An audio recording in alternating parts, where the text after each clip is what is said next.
प्राय करके देखा जाता है कि किसी योग्य का, किसी समर्थ का संग पाके, आश्रय लेकर अयोग्य और अनधिकारी भी उत्तम स्थान पर पहुंच जाता है। हम मंदिर में श्री जी को निवेदन करने के लिए एक कमल पुष्प लेकर जाते हैं, तो वो फूल वाला पलाश के पत्ते में वो कमल पुष्प लपेट कर देता है। अमनिया भी श्री जी के लिए लेकर जाते हैं तो वो दोना में लेकर जाते हैं। वो दोना जिस पत्र का बना है, उस पलाश पत्र का, उसकी अपनी कोई योग्यता नहीं है। देखो, ना उसमें कोई सुंदरता है, ना उसमें कोई सुवास है, पर लेकिन उस फूल का संग पाके वो भी बिल्कुल निज मंदिर में श्री जी के चरणों तक पहुंच जाता है। बस ठीक इसी प्रकार जीव की अपनी कोई योग्यता नहीं, अपनी कोई पात्रता नहीं। कल इसी भाव पर हमने चर्चा की। श्री नागरीदास जी कहते हैं कि कोमल करुणावंत अति निर्वाह सब बोल। गुरु संत आचार्य अपने स्वरूप से, अपने स्वभाव से शरण में आए जीव पर कृपा करके, यद्यपि वो अयोग्य है, अनधिकारी है, परंतु फिर भी उसे भगवत चरणारविंद की प्राप्ति करा ही देते हैं। बड़ी सुंदर, बड़ी मार्मिक बात कबीर जी कहते हैं, मैं सेवक समरथ का कोई पुरबला भाग। मेरे जीवन का यश क्या है, मेरे जीवन का गौरव क्या है, मेरे जीवन की सुंदरता क्या है कि मैं सेवक समर्थ का, जैसे हमारे सेवक जी महाराज कह रहे हैं ना, हरिवंश भरोसे भय निडर सुनित गरजत हरिवंश बल। कल भी मैं आपको कह रहा था कि जैसे जब सेवक जी महाराज ने कहा कि जो हरिनाम जगत शिरोमणि सो वंश बिना कबहू नहीं लई हूं, ऐसा वाक्य आपको समग्र भक्ति साहित्य में ढूंढने पर नहीं मिलेगा। पर सेवक जी ने कहा, लेकिन वो किसके बल पर कह रहे हैं? ये ऐसी विलक्षण बातें किसके बल पर कह रहे हैं? अपने आचार्य चरणों के बल पर कहते हैं। हरिवंश भरोसे भय निडर और सुनित गरजत हरिवंश बल।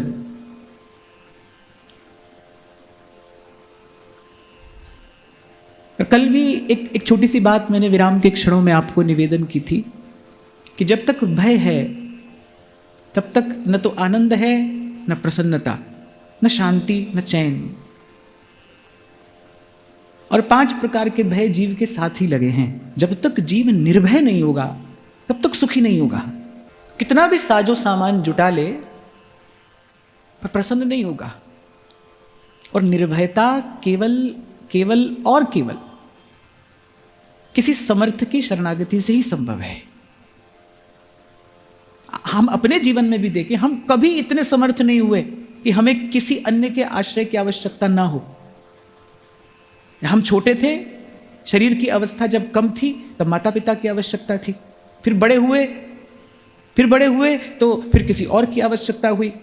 अरे धनी व्यक्ति भी अपने धन से ही तो थोड़ी देर के लिए निर्भयता की अनुभूति करता है, उसे भी किसी अन्य की आवश्यकता तो है। कैसे जब ध्रुव जी का वो क्षात्र तेज जगा, जब विमाता ने अपमान किया, क्षत्रिय तेज था, तुम अपमान सहन नहीं कर सकता। ये क्षत्रिय का गुण है, क्षत्रिय का रक्त ऐसा है कि वो मृत्यु स्वीकार करता है लेकिन वो अपमान स्वीकार नहीं कर सकता। तो वो नन्हा सा बालक लेकिन विमाता द्वारा किए हुए उस अपमान को नहीं झेल सका कि मां ने खींच कर पिता की गोदी से उतार दिया। पर वो जननी जो परम भक्ता थी, उसने कहा कि बेटा, विमाता न भी उतारती तो भी यदि तू राज सिंहासन पर बैठता तो एक दिन मृत्यु तो तुझे वहां से उतार कर नीचे गिराती। मृत्यु का भय तो जीव को है ही। तो यदि कोई ऐसा स्थान चाहता है ना जहां बिल्कुल भय ना हो, जहां तो बिल्कुल निर्भय हो जाए, तो ऐसा स्थान तो बस नारायण के चरण कमल हैं। ऐसा स्थान तो नारायण के चरण कमल रूपी परम पद है। यदि बिल्कुल निर्भय स्थान प्राप्त करना है तो फिर जा नारायण का भजन कर, फिर भगवान का भजन कर। अच्छा, ध्रुव जी निकले, ध्रुव जी को नारायण मिले, क्यों? क्योंकि ध्रुव जी को निकलते ही नारद जी मिल गए थे। समर्थ गुरु मिला, समर्थ आचार्य मिला, जिसने ध्रुव जी को बिल्कुल सीधा मार्ग बता दिया कि बेटा इस रास्ते जाना, यहां इस रास्ते जाने से भगवान मिलते। गुरु की कृपा से ध्रुव जी को उस अत्यंत अल्प अवस्था में उस देव दुर्लभ पद की प्राप्ति हुई। इसीलिए कल हमने विशद रूप से इसी बात पर, इसी भाव पर चर्चा की कि भाई अपनी ओर देखें फिर तो अज्ञता भी है और असमर्थता भी है। जानते भी नहीं, मार्ग भी नहीं जानते, और जान भी जाएं तो भी उस पर चलने की सामर्थ्य नहीं है। मैं बड़ी विनम्रता पूर्वक आपको कहूं, कोई बड़ा बुद्धिमान हो और मान लो समझ भी जाए, राधा वल्लभीय संप्रदाय पर अनेक विद्वानों ने थीसिस किया है, रिसर्च किया है, शोध किया है, बड़े बड़े मोटे मोटे ग्रंथ लिख डाले, लेकिन वो बड़े बड़े ग्रंथ लिख डालने पर महाप्रभु के रस में प्रवेश हो जाए कोई आवश्यक बात नहीं। व्यक्ति बुद्धि से समझ सब जाता है, लेकिन उस वस्तु को प्राप्त नहीं कर पाता है। समझ आ जाती है, बड़े बड़े मेधावी लोग हैं, बड़े बड़े प्रज्ञावान हैं, मैंने पढ़े हैं, उनके शोध प्रबंध पढ़े हैं और बड़ी अच्छी बात उन्होंने लिखी, लेकिन वो बात कहने वाला, सुनने वाला, लिखने वाला, समझाने वाला उस बात को वस्तुतः अनुभव कर चुका हो, ये कोई आवश्यक नहीं। अरे मधुसूदन सरस्वती पाद ने अपने पांडित्य से, अपनी विद्या से सारे विद्वानों को धूल चटा दी, दिग्विजयी पंडित हैं, लेकिन ठाकुर जी ने एक क्षण में आकर दिखा दिया कि भाई आपके चित्त की स्थिति तो अभी द्वंद्व में ही है, आप द्वंद्वातीत की बात कितनी भी करते रहो, लेकिन आपको उस निर्द्वंद अवस्था का अनुभव तो है नहीं, आप जानते तो है नहीं कि वो निर्द्वंद अवस्था होती कैसी है। तो कहने वाला, सुनने वाला, समझाने वाला, लिखने वाला, बताने वाला उसे अनुभव भी कर चुका हो, ये कोई बहुत आवश्यक बात नहीं है, ये कोई आवश्यक नहीं है। तो कबीर कहते हैं, मैं सेवक समरथ का कोई पुरब लाभा, सूती जागी सुंदरी साईं दिया सुहाग। सदगुरु ने मेरी सोई हुई उस चेतना को जगाया, सूती जागी सुंदरी और साईं दिया सुहाग, और मोहे सुहागन कीनी, मुझे जन्म जन्म का ये अटल अखंड सौभाग्य प्रदान किया। महाराज वाणी में बड़ी सुंदर बात लिखते हैं, चतुर दिशा कीनो बल अपनो, सिर ऊपर कर तार्यो, कृपा कटाक्ष अवलोकन कीनो, दास को दुख बिदार्यो, दास को दुख बिदार्यो, जो मांगे ठाकुर अपने से, सोई सोई दे है। इसीलिए बार बार अनेक अनेक उदाहरण देकर, अनेक अनेक विधियों से, युक्तियों से एक ही बात आप तक पहुंचाने का प्रयास किया जा रहा है कि भाई जब तक आपका शरण्य समर्थ नहीं होगा तब तक शरणागति भी निष्फल प्राय है। कल हमने शरणागति पर चर्चा की कि भाई सब संतों की बात पढ़कर सुनकर यही समझ में आता है कि हम जैसे दुर्बल जीवों के लिए तो शरणागति एक प्रकार का मार्ग है। ना तो हम मार्ग जानते हैं, और जान भी जाए तो चलने की सामर्थ्य नहीं है। लो ध्रुवदास जी ने हमें बता दिया, बंकट घाटी नेह की कोई बिरला उतरे पार। इन रसिकाचार्यों ने अपनी वाणी में बिल्कुल स्पष्ट खोलकर बता दिया है कि भाई ऐसा है प्रेम का मार्ग, पर जान लेने पर भी हमें चलने की सामर्थ्य कहां है? चलने की सामर्थ्य नहीं है। हम तो भाई किसी योग्य का, किसी सबल का, किसी समर्थ का संग पाकर, आश्रय पाकर ही अपने टिकाने पहुंच सकते हैं। तभी सूरदास कहते हैं, सूर कहा कहे द्विविध आंधरो, बिना मोल को चेरो, साधन और नहीं या कली में जासो होत निवेरो।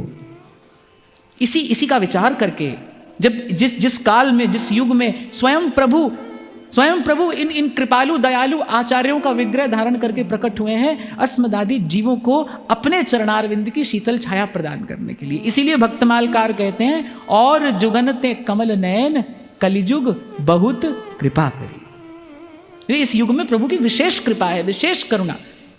मैं उस दिन भी आपसे कह रहा था ना, यदि किसी को भजन करना हो ना तो ये स्वर्णिम युग है। बड़े थोड़े से अल्प से प्रयास से बहुत बड़ी श्रेष्ठ, बड़ी उत्तम उपलब्धि यहां पर हो जाती है। थोड़े से प्रयास से, थोड़ा सा प्रयास,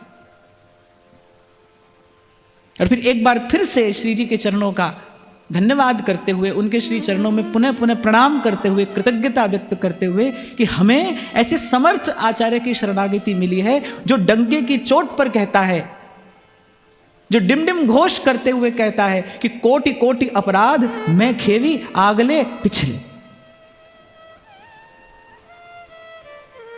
देखो, गुरु की शरण में कोई जाए, समर्थ गुरु हो तो भी वो कहेगा कि बोले बेटा पीछे तो जो किया सो किया, पर आगे सावधान रहना। गुरु ऐसा तो कहता ही है ना कि भाई जो किया सो किया, पर आगे सावधान रहना। पर ऐसा दयालु, ऐसा कृपालु, स्वयं प्रेम के अतिरिक्त और कौन हो सकता है कि महाप्रभु कहते हैं कि कोटि कोटि अपराध मैं खेवी आगले पिछले, पिछले भी और अगले भी। अर्थात जो शरण में आया है उसे चिंता की आवश्यकता नहीं है, उसे अब किसी प्रकार का कोई भय नहीं है। इसलिए छोड़िए नहीं, आचार्य के चरण नहीं छूट जाए, हमें तो इन चरणों की छांव में ही रहना है। एक स्थिति ऐसी होती है जब बालक को कोई खिलौना नहीं सुहाता, उसे मां का दिया कोई खिलौना नहीं सुहाता, ना उसे मां के हाथ का बना भोजन चाहिए ना कुछ और, उसे तो केवल मां चाहिए, बस मां चाहिए, उसे केवल मां चाहिए। ऐसे इसी प्रकार संत लोग चेता रहे हैं आपको, भाई भजन भजन सब कोई कहे पर अगम भजन की घात। नागरीदास जी पहले क्या है, मेरे भजन कहना सरल है भाई, भजन करना बड़ा कठिन है। और देखो आपकी मेरी क्या सामर्थ्य है, अरे 2 मिनट सीधी कमर करके तो बैठा नहीं जाता, क्या साधन करेंगे आप और मैं?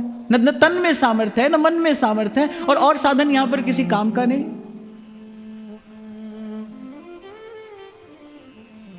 यहां तो लिपट जाइए आचार्य के चरणों से, और जैसे सहजो बाई कहती है ना, मारो झिड़को तो नहीं जाऊं और सरक सरक तुम ही पे आऊं। मारो झिड़को तो नहीं जाऊं, मारो झिड़को अर्थात कभी कभी हो जाए ऐसी स्थिति आएगी भजन में, नहीं लगेगा मन, बड़ा रूखा सूखा हो जाएगा मन, आप कुछ करना चाह रहे हो पर आपसे नहीं बन पा रहा है। ऐसी जब प्रतिकूल स्थिति आए ना, बस उस स्थिति में भी मैं कहता हूं माला छूट जाए किसी दिन सेवा बिना बन पड़े आपसे, पर मैं कहता हूं हृदय से मन की वो जो तार है ना, वो आचार्य के चरणों से जुड़े रहिए। और मैं आपको अपने थोड़े से अनुभव के आधार पर निवेदन कर रहा हूं, विनम्रता पूर्वक कह रहा हूं, ऐसा समय बार बार आता है, एकाएक मन में उच्चाटन हो जाएगा, एकाएक नहीं लगेगा मन। आप खूब कारण खोजना कि भाई क्या हुआ, कल तो बड़ा अच्छा था, कल तो सब बिल्कुल ठीक था, बड़े आनंद से सेवा कर रहे थे, भजन कर रहे थे, आज एकाएक पता नहीं क्या हुआ। और आप ये नहीं समझना, साधन की श्रेष्ठ अवस्था में भी ऐसी स्थिति हो जाती है। तभी श्री स्वामी जी महाराज लिखते हैं, कबहू मन इत उत चल जात। स्वामी जी कह रहे हैं ये बात, रसिक अनन्य नृपति, जिनके लिए व्यास जी कहते हैं ऐसो रसिक हुओ नहीं है भूमंडल आकाश। विधेय अवस्था को प्राप्त हुए आचार्य आपको और मुझे समझाने के लिए तो कह रहे हैं, चेताने के लिए तो कह रहे हैं, कबहू मन इत उत चल जात। आप ये नहीं समझना कि आरंभिक अवस्था में ऐसा होगा, देर तक ऐसा होगा, दूर तक यही चलेगा, बिना कारण मन में विक्षेप हो जाएगा। इसीलिए हो सकता है किस दिन माला नहीं हो, किस दिन सेवा नहीं हो, किस दिन भजन नहीं हो, पर एक भाव नहीं छोड़ना कि हम आचार्य के शरणागत हैं, महाप्रभु की चरण शरण बनी रहे, केवल इसी बल पर प्राप्ति है। इसलिए गत सत्र में 2-3 बार आप लोगों ने प्रश्न पूछा, तो मैंने आपसे कहा हो सकता है आपको मेरी बात तत्पटी लगे, पर सत्य यही है भाई, जीव को प्राप्ति आचार्य के चरणों से लगकर ही होती है, उसी प्रकार वो वस्तु प्राप्त करता है। और जैसा उस दिन मैं आपको निवेदन कर रहा था ना, एक भाव का संग हम सतत करते रहे। सतत सत्संग किस प्रकार होता है, सतत सत्संग की विधि क्या है? सदा सत्संग, सतत सत्संग तो हमारे जीवन में भी है, पर सतत सत्संग कैसे हो? सतत सत्संग अर्थात इस श्रेष्ठ भाव का संग हम सदा करते रहें, सदा अपने मन को बताते रहिए, सदा इस बात का स्मरण करते रहिए, चिंतन करते रहिए कि मैं अपने आचार्य की चरण शरण में हूं, हम महाप्रभु जी के चरणों की छांव में बैठे हैं, हम जो कर रहे हैं उनके चरणों की छांव में ही कर रहे हैं। हमारे सर पर कोई समर्थ है। अरे तन मन उत्साह से उल्लास से भर जाता है। संसार में भी आप देखो, तन मन उत्साह उल्लास से भर जाता है जब आपको किसी सबल और समर्थ का संग मिल जाए, किसी बड़े आदमी से संबंध हो जाए, किसी ऊंचे पद पर प्रतिष्ठित व्यक्ति से संबंध हो जाए, तो व्यक्ति कैसे बाजार में अकड़ कर चलता है कि नहीं चलता है? उसको लगता है कि मेरे सर पर कोई सबल व्यक्ति है, ऐसे ही जिस दिन मन इस बात को स्वीकार कर लेता है, जिस दिन इस बात की स्वीकृति हो जाती है कि मैं शरण में हूं, और किसकी शरण में हूं? समर्थ की शरण में हूं। मीरा के प्रभु समर्थ स्वामी, मैं समर्थ की शरण में हूं। जिस दिन इष्ट और आराध्य की, जिस दिन आचार्य की प्रतीति हो जाती है, उस दिन नागरीदास जी पूर्व में क्या है, फिर जहां तहां सुख बिलसत फिरे। फिर बाहर का अभाव प्रभाव, अनुकूलता प्रतिकूलता, ये केवल चलचित्र की भांति आंख के सामने से आते हैं जाते हैं, पर हृदय एक रस उस नित्य आनंद की स्थिति में अवस्थित होता है। और सब रोग की औषध एक यही है, गुरु के चरण ऊपर मेरे माथे, और ताते दुख मेरे सगले लाथे। गुरु के चरण ऊपर मेरे माथे। तत्तिवाऊ न लग गई पार ब्रह्म सरनाई, चौगिर्द हमारे राम का दुख लगे ना पाई। तत्तिवाऊ न लग गई पार ब्रह्म सरनाई। वाणी कहती है, औखी घड़ी न वेखण देई, अपना बिरद संभाले, और हाथ दे राखे अपने को, सांस सांस प्रतिपाले।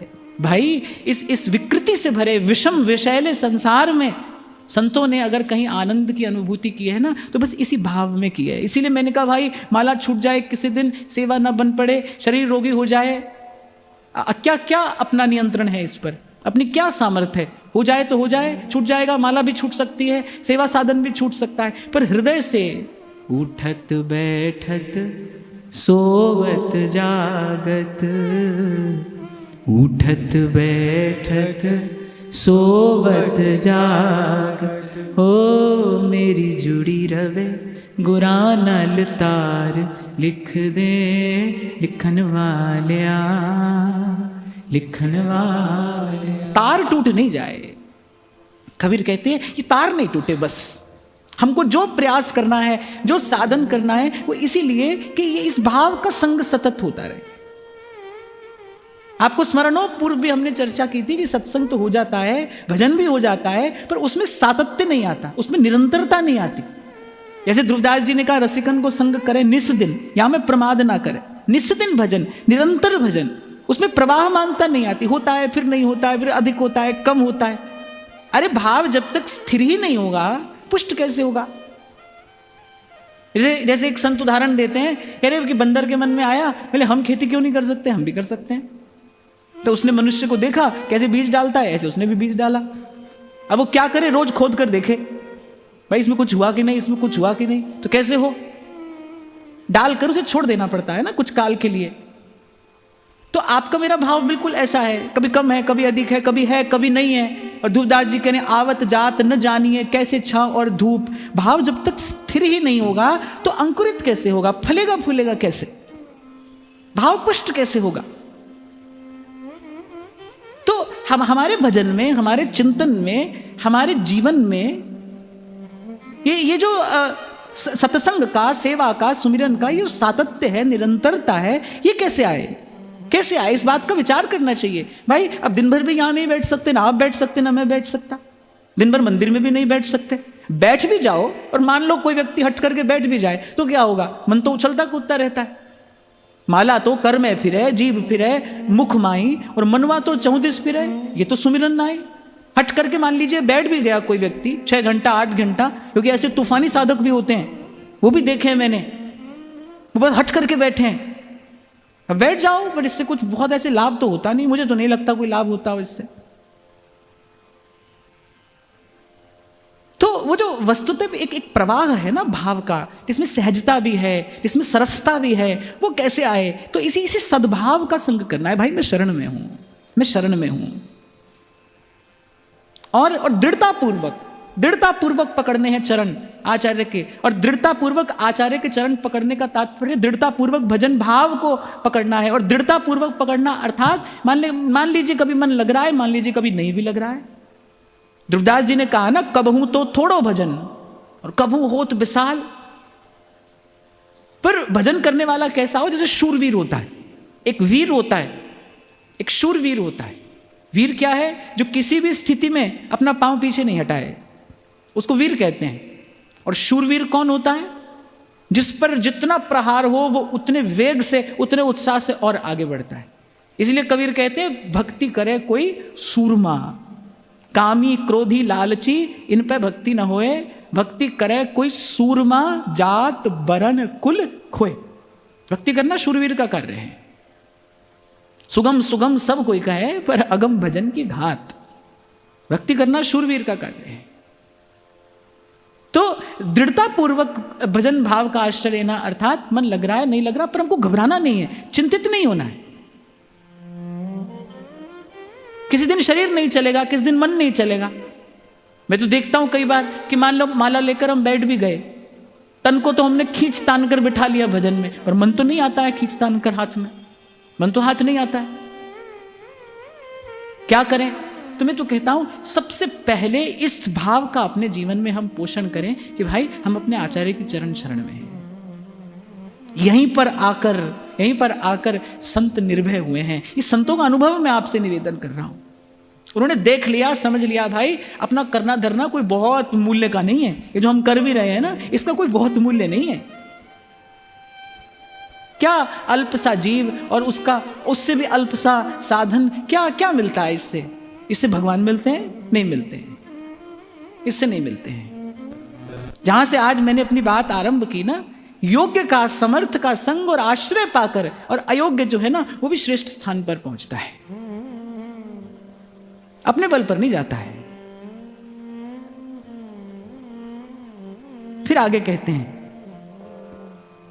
मूरत नैनन मेरा में ही मधि गुण रह पूर, दसान को समझी है प्रेम पहुंचनो दूर। अभी जो आपसे कहा जा रहा था कि भाव जब तक स्थिर नहीं होगा तब तक बढ़ेगा कैसे, पुष्ट कैसे होगा? और जैसे ध्रुवदास जी कहते हैं, भाव बढ़ो तब जानिए। कब हम जाने कि हमारा भाव बढ़ा है? भूले भूख और नैन सुख। जब देह से संबंधित जितनी भी हमारी चेष्टाएं हैं, देह का सुख, शारीरिक सुख प्राप्त करने के लिए हम जितनी भी चेष्टाएं करते हैं, जब वो अपने आप सब छूटने लगे, करीब भाव बढ़ो तब जानिए। इसीलिए कई बार आपको कहता हूं भाई कि हम भाव भाव भजन भजन कहते तो हैं, पर जब आप और मैं इसका वास्तविक अर्थ जानेंगे ना, जब आप और मैं इसकी कसौटी पर आकर उतरेंगे, तब लगेगा कि हमने तो भाई एक प्रकार से भी चलना भी आरंभ नहीं किया। हम तो कहां चले हैं अभी भजन के मार्ग पर, हम तो कहां बढ़े हैं अभी भाव की ओर आगे। भाव बढ़ो तब जानिए। ध्रुवदास जी कहने कब लगे कि अब भाव प्रवृद्धमान हो रहा है, अब बढ़ रहा है, जब भूले भूख और नैन सुख। क्योंकि एक स्थान पर कहा श्री ध्रुवदास जी ने, खान पान सुख चाहत अपने, तिनको प्रेम छुवत नहीं सपने।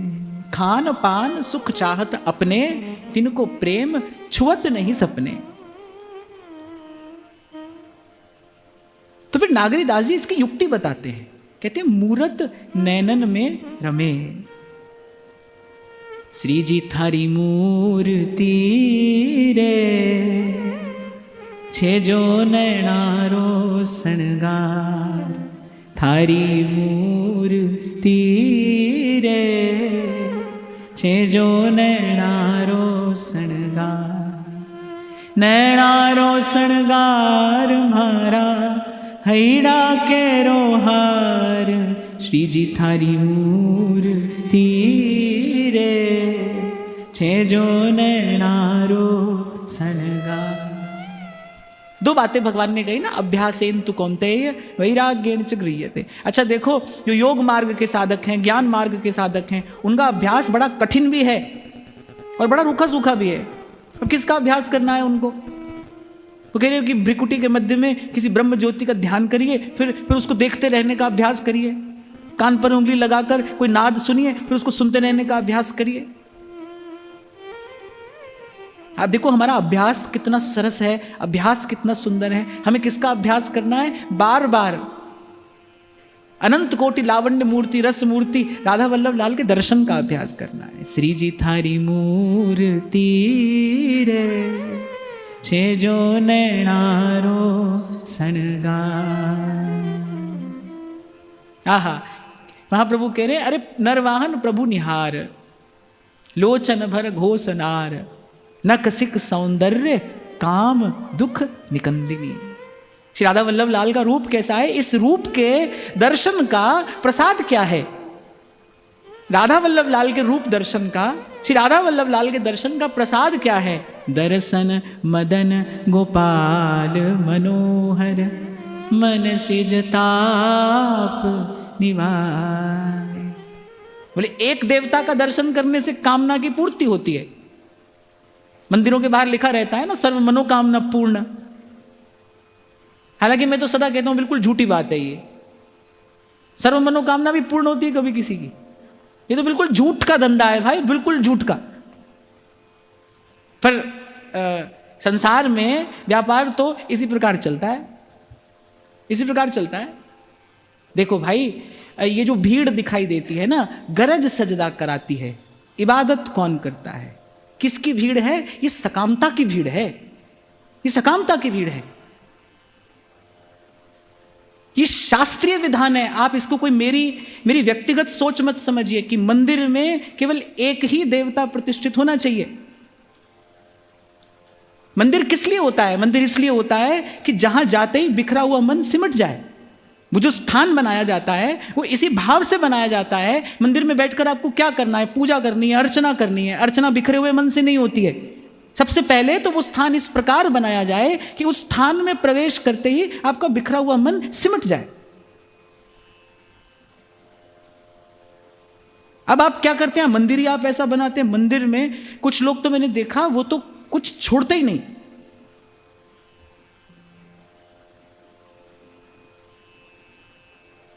कितने कितने स्वरूप रखे, कितना सब कुछ है वहां पर। ये भाई भाव की दृष्टि से भी ठीक नहीं है, सिद्धांत की दृष्टि से भी ठीक नहीं है, मनोविज्ञान की दृष्टि से भी बिल्कुल अनुचित है। कुछ अभी शायद 2 दिन पहले की बात है, किसी ने ये प्रश्न भी मुझसे यहां पूछा, तब प्रसंग नहीं था तो मैं उत्तर नहीं दे पाया। आज प्रसंग उपस्थित हुआ है तो मैं आपको कह रहा हूं। ये इसमें किसी दूसरे की निंदा, खंडन या अपमान या अवज्ञा नहीं है। ये तो सिद्धांत की बात है। सिद्धांत की दृष्टि से, भाव की दृष्टि से, भक्ति की दृष्टि से तो खैर है ही, मनोविज्ञान की दृष्टि से भी आपके मंदिर में केवल आपके इष्ट और आराध्य का ही विग्रह होना चाहिए। आप देखिए हमारे महाप्रभु जी ने, वो सच्चे अर्थों में युगल उपासक हैं, लेकिन फिर भी जब विग्रह प्रतिष्ठित किया तो वो 2 मन मिल एक है भय, राधा वल्लभ लाल। चलो खैर ये तो प्रसंग आया तो मैंने आपसे कहा, पर मैं ये कह रहा था कि एक देवता का विग्रह ऐसा है जिसका दर्शन करने से कामना की पूर्ति होती है, पर राधा वल्लभ लाल का दर्शन करने से कामना की पूर्ति नहीं, मन से जो ताप निवारे, कामना निवृत्त होती, कामना नष्ट होती है। और भाई ये तो वृंदावन के रसिकों का अनुभव है ही। हो सकता है आपने भी कभी सौभाग्य से इसका अनुभव किया हो कि थोड़ा थोड़ा श्री जी की कृपा से कभी हुआ इस बात का अनुभव कि कभी सोचते भी थे ना कि आज मंदिर में जाकर श्री जी से ये कहेंगे। किसी दिन मन में आ भी जाती थी कोई बात, भाई आज श्री जी के सन्मुख होंगे, आज दर्शन करेंगे तो ये कहेंगे, पर वो सब मार्ग में ही रहता है। जैसे ही राधा वल्लभ लाल के सन्मुख जाते हैं तब कुछ याद नहीं होता, तब ना कुछ कहना है और ना कुछ सुनना है, बस निरखूं श्री राधा वल्लभ लाल को। तो राधा वल्लभ लाल के दर्शन का तो प्रसाद ही यही है, न किसी का सौंदर्य काम दुख निकंदिनी। और हमने तो भाई अनेक बार इस पर चर्चा की कि संसार के रूप का आकर्षण शिथिल हो, हमारा मन संसार के रूप की तरफ बार बार आकर्षित न हो, बार बार उस कांटे की झाड़ी में जाकर ना उलझे। ये मन की चदरिया। संसार का रूप कैसा है? ये संसार कांटों की बाड़ी, उलझ उलझ मर जाना है, उलझ उलझ मर जाना है। अरे जगदम्बा जानकी का मन भी यदि गया ना उस सोने के मृग में, कितना कष्ट उठाना पड़ा। श्री रघुनाथ जी से दृष्टि हटी, वो दौड़ता हुआ सोने का अमृत, वो बड़ा बड़ा आकर्षक, बड़ा सुंदर। जगदम्बा जानकी की भी दृष्टि पड़ी तो कष्ट उठाना पड़ा, अपार कष्ट उठाना पड़ा। तो संसार का रूप तो ऐसा है, संसार का आकर्षण ऐसा है, कांटों की बाड़ी। ये संसार कांटों की बाड़ी, उलझ उलझ मर जाना है, उलझ उलझ मर जाना। सोने की रत्न जटित डिबिया में विष रखा हो तो वो खाने के योग्य थोड़ी हो जाता है। डिब्बी बड़ी सुंदर है, बड़ी मूल्यवान रत्न जड़े हैं उस डिबिया में, पर है क्या? भीतर विष है। संसार का प्रत्येक रूप ऐसा ही है, मूल्यवान डिबिया में पड़े विष जैसा। डिबिया के मूल्यवान होने से विष ग्रहण करने योग्य नहीं होता। कहत कबीर सुनो भई साधो, सतगुरु नाम ठिकाना है, सतगुरु नाम ठिकाना है। तो हमारे महाप्रभु जी ने, हमारे आचार्य ने, हमारे गुरुजनों ने जो हमें मार्ग दिया है कि राधा वल्लभ मुख कमल निरख नयन हरिवंश, और इसी भाव से श्री जी के सन्मुख हो कि मन का जो मैल है, मन का जो कलुष है, मन की जो कामना है, जो वासना है, इसकी निवृत्ति पुनः पुनः दर्शन करने से ही होगी। निरखूं श्री राधा वल्लभ लाल को।